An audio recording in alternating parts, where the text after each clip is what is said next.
Good morning and welcome to Silk Life. Here we are in the centre, some of us at home, some of us in the church building, but we're continuing with our sermon series on the topic of prayer. We are on week 4 now. I know it's flown by, hasn't it?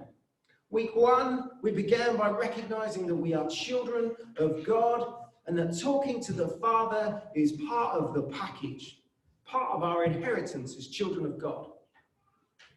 Week 2, we recognise how busyness and hurry brings us to a place of depletion. We asked, what would it look like for us to restructure our lives as apprentices of Jesus? Last week we looked at Mark 1, where Jesus got up early in the morning, left the house and went off to a solitary place where he prayed. And we saw how this time alone with God sustained Jesus through his life, through his ministry, and through considerable suffering. So it's helpful for us now to come in and ask, what does prayer really look like? Truth is, some prayers are totally instinctive. They're a bit like a man falling down the stairs. You can picture the guy, oh God, I'm falling. Instinctive cry of the heart. Somebody catch me. Anybody catch me. It doesn't matter who catches me. Just catch me. Instinctive cry of the heart. We can all do it. Actually, the book of Psalms is a collection of prayers and songs, and they give us a window into the lifestyle and spiritual walk of some of the early believers. And you get a lot of these cry of the heart prayers in the Psalms. Moments where men were falling down the stairs, reaching for something to hold on to. Psalm 27, I cried out to God for help. I cried out for God to hear me. When I was in distress, I sought the Lord.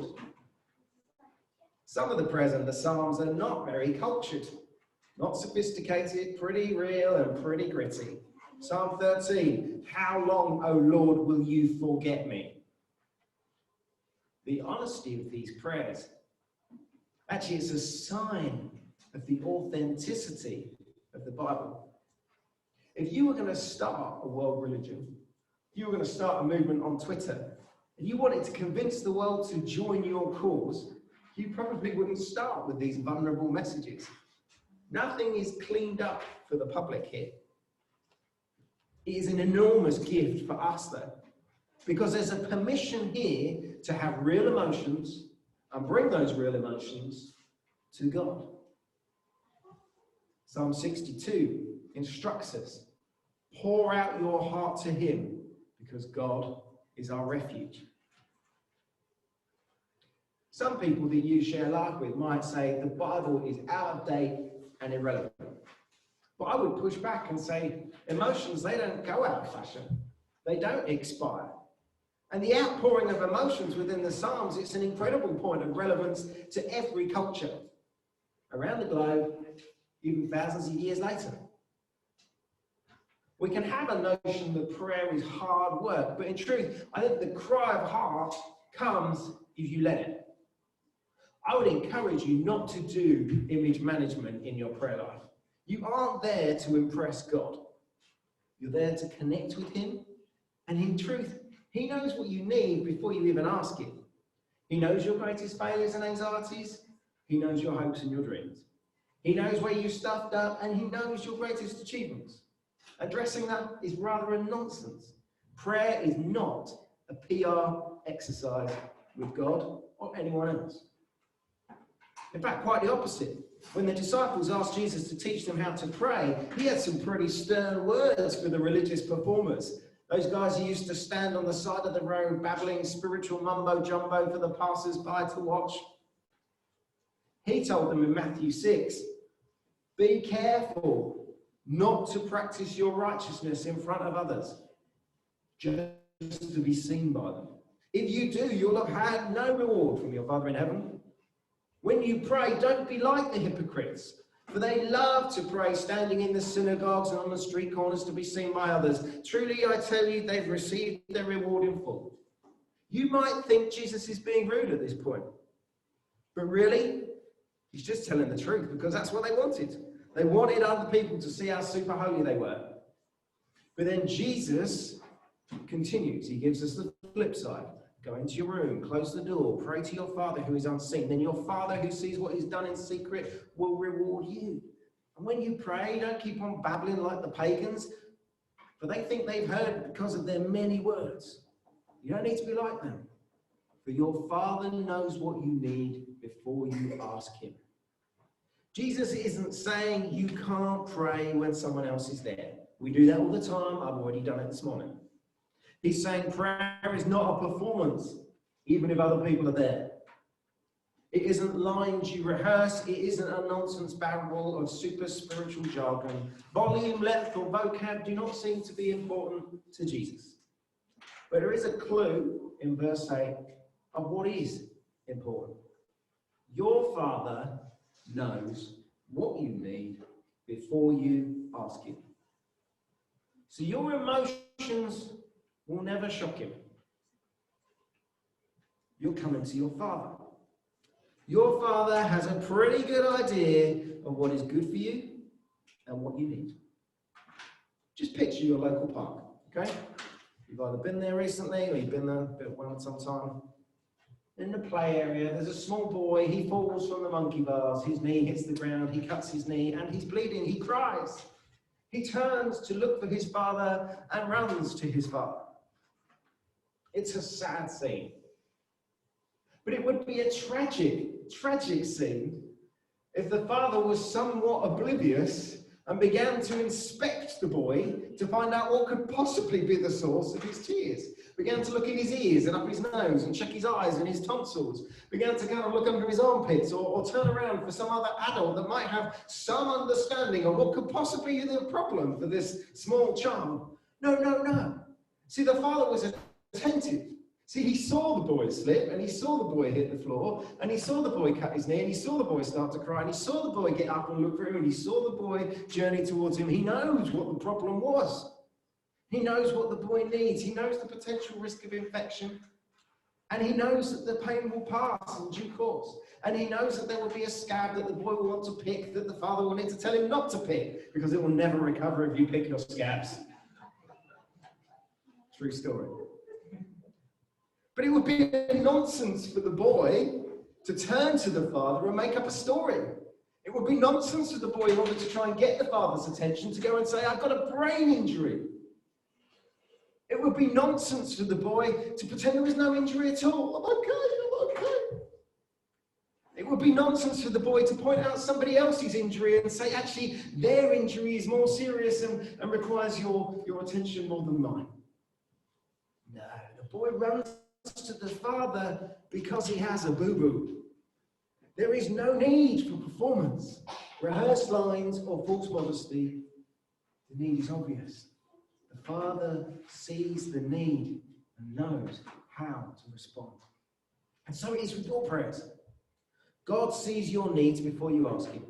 Your emotions are not something to be hidden, denied, dressed up, or justified, because he's your father. It's your inheritance as children of God, adopted children, that you come to him and he knows. So King David, he wrote a lot of the Psalms. He's pretty unedited and pretty unrestrained, and he's emotionally all over the place. 1 minute he's up there, 1 minute he's down there, 1 minute I love you, Lord, the next minute, why have you forsaken me, God? And sometimes you could almost wonder if it's the same person. You kind of have to go back and just check the little tagline at the top. Is this still David? Sometimes even within the same psalm. He shoots from the hip. He wears his heart on his sleeve, and 1 minute he's bursting with joy, and the next minute he's lost in desolation. Of course, this isn't real time. It's not like a minute-by-minute chronology of his life, otherwise you start to question his sanity.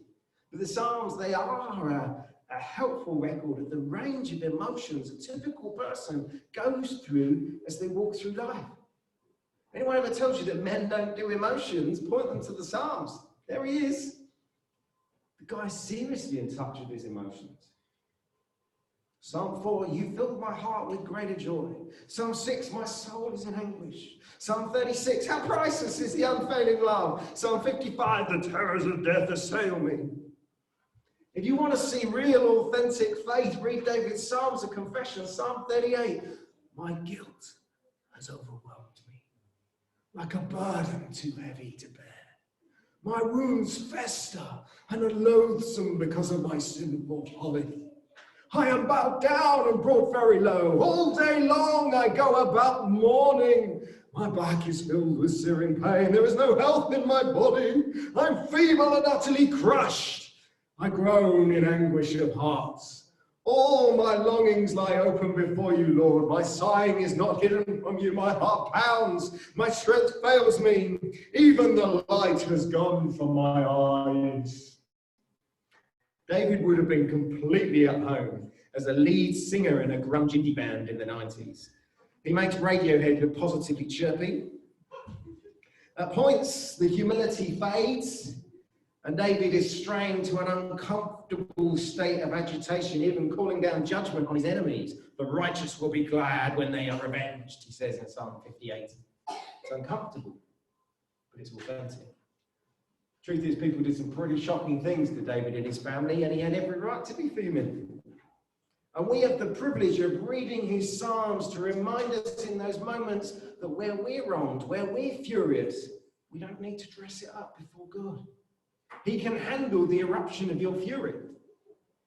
There have been points where I have beaten on the chest of God like a small toddler, but never once has he been surprised by my emotion.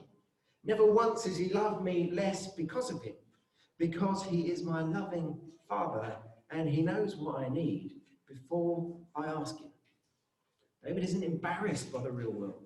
Nothing's hidden in the Psalms.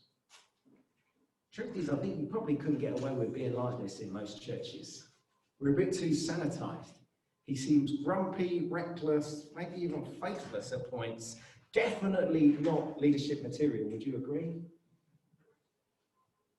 But God called David a man after God's own heart. It was God who made David king. It was God who canonized his prayers in the Bible, these Psalms. It was God who wanted us to have them as our prayer book. It was God who wanted to assure us that not only can he handle the full span of our emotional life, he invites us to bring it to him. And in David, he applauds it. It isn't even just David. He's in good company. Hebrews 5 says this about Jesus.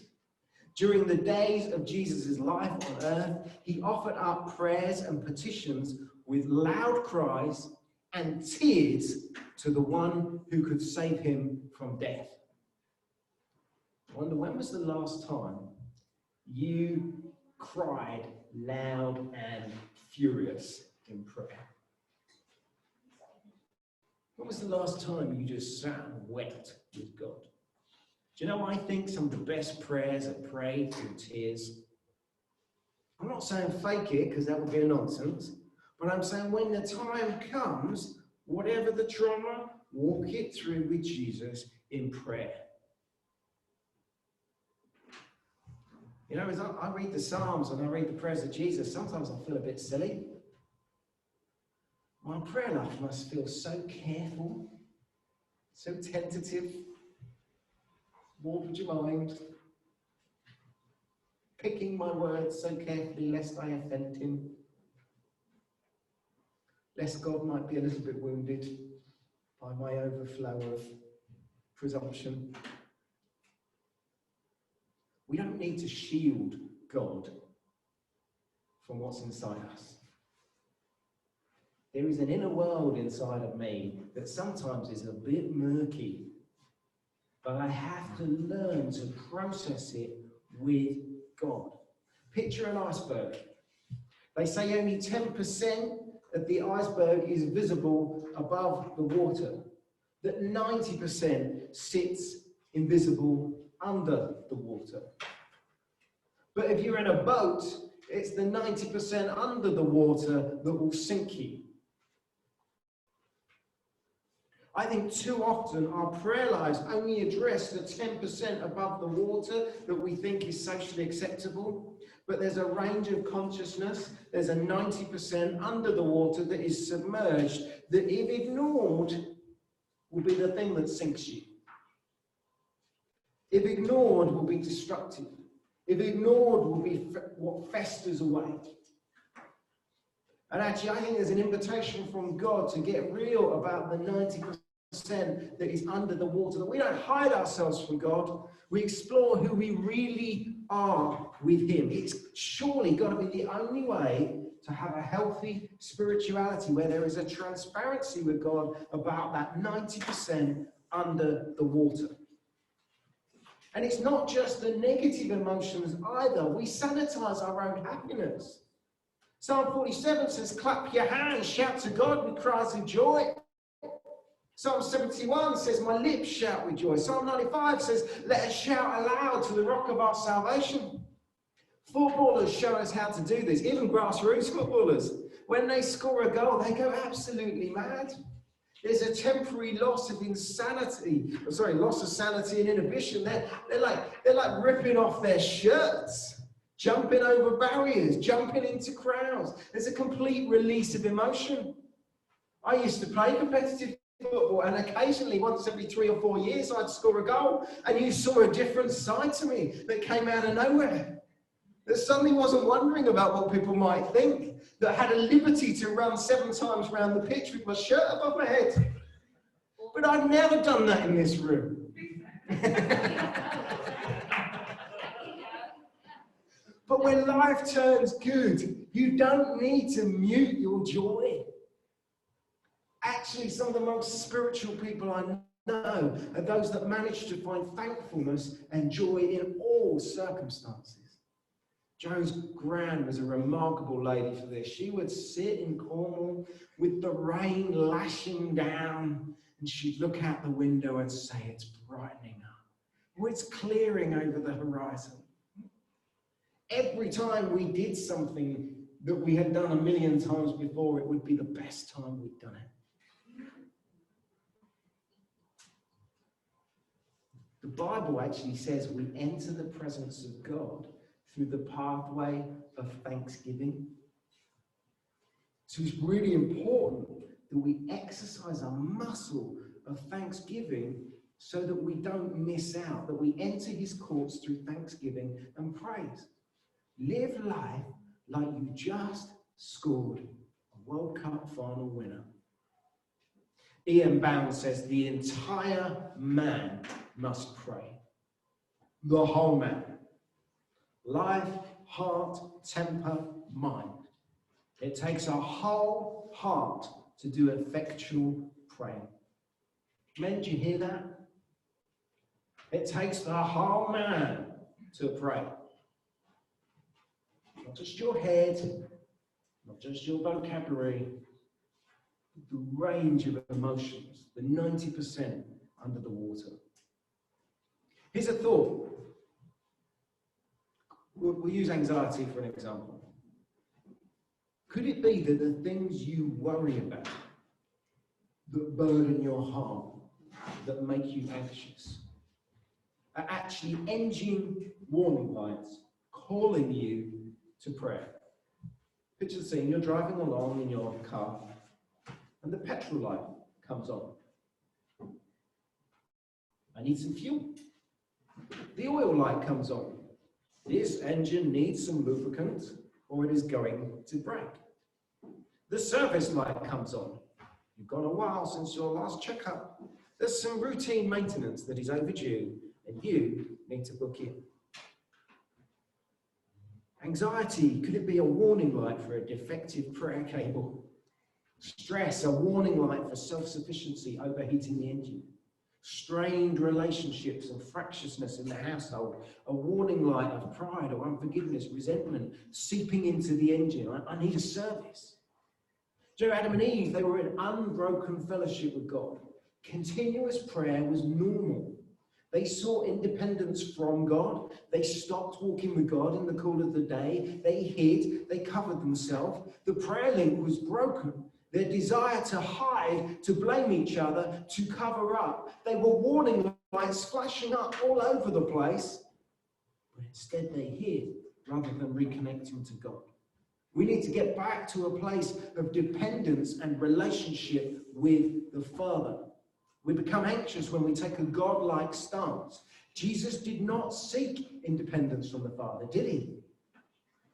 Instead, he got up early in the morning and went to pray because he knew he had a busy day ahead and he was only going to smash it in connection with the Father. Jesus said, John 15, apart from me, you can do nothing.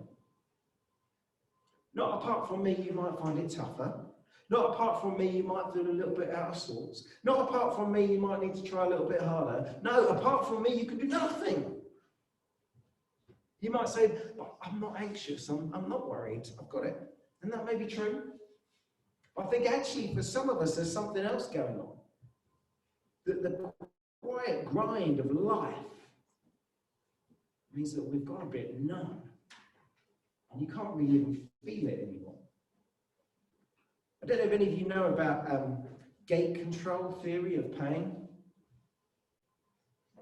So it's this idea that a non-painful input in the body closes gates to painful input. And it prevents pain sensation from traveling down the central nervous system. So stimulation by non-noxious input is able to suppress pain. Noxious means unpleasant or painful. So we start out feeling a pain, like a labour pain, for example. What do ladies going through labour use? They use a TENS machine, one of those little electric devices that you put little pads around different areas of the body, and then as the contractions come, you pump up the TENS machine, which sends another electrical sensation through the body and numbs the pain. It's this small little battery-operated device that leads connected sticky pads called electrodes. And the electrical impulses reduce the pain signals going to the spinal cord and the brain, and they relieve pain and relax muscles. And the pain surges, and you just crank it up and numb it a little bit more.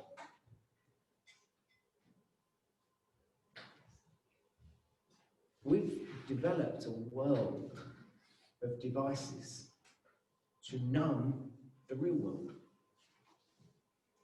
I'm not anxious, I've got Facebook, I've got FIFA, I've got Netflix. Just crank up the electrical pulses and it numbs the roaring inside my head. Beautiful little electric pulses that flood my mind with stimulus that mean I don't have to worry about reality or what I'm actually thinking or feeling. I can't even hear my heart screaming anymore.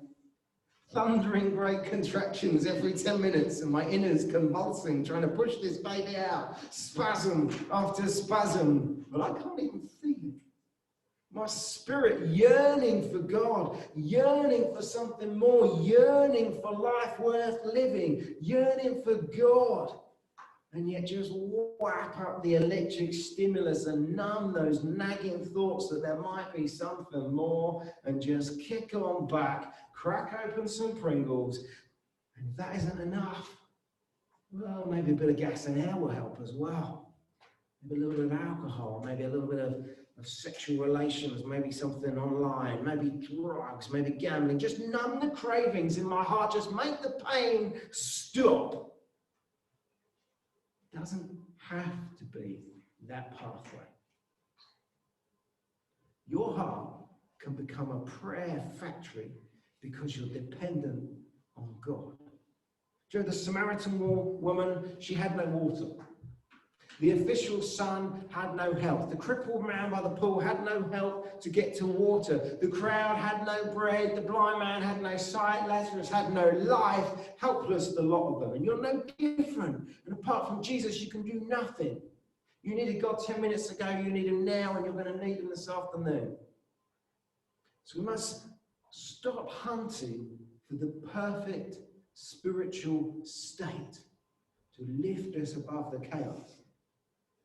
We must start to pray in the chaos. We must start to pray the 90% hidden below the water. Things will happen around you. Your heart will respond. And let those moments generate prayer.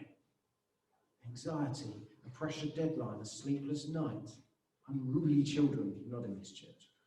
Invitations to drift into prayer. You know, the child who cries out in the dark with night terrors feels very differently when the parent comes in and switches on the light. What felt so real and so frightening loses its grip. When we stop trying to control all the factors of our life and allow our thoughts and emotions to bring us to God in prayer, we shift from worrying and managing to watching. Watch God weave his pattern in the story of your life. Instead of trying to be out front designing your life, you realize you're inside God's drama. As you wait, you begin to see him work your life and begins to experience his wonder. Because you're learning to trust him. You're learning to journey with him. You're learning to become an apprentice of Jesus. Let's pray together. Lord, we just open ourselves up. Not just the 10% at the top, but the 90% throughout. We just bring to you the murky pool. And we bring to you the best bits. We open ourselves in front of you. Would you examine us? Would you fine-tune us? Lord, we choose not to press into distractions or escapism or self-medication to numb the things that might scare us or threaten us, but to bring it before you. We choose not to squash down personal desires, but we bring them before you to be measured and to be examined. Lord, this year has been startling for many of the wrong reasons.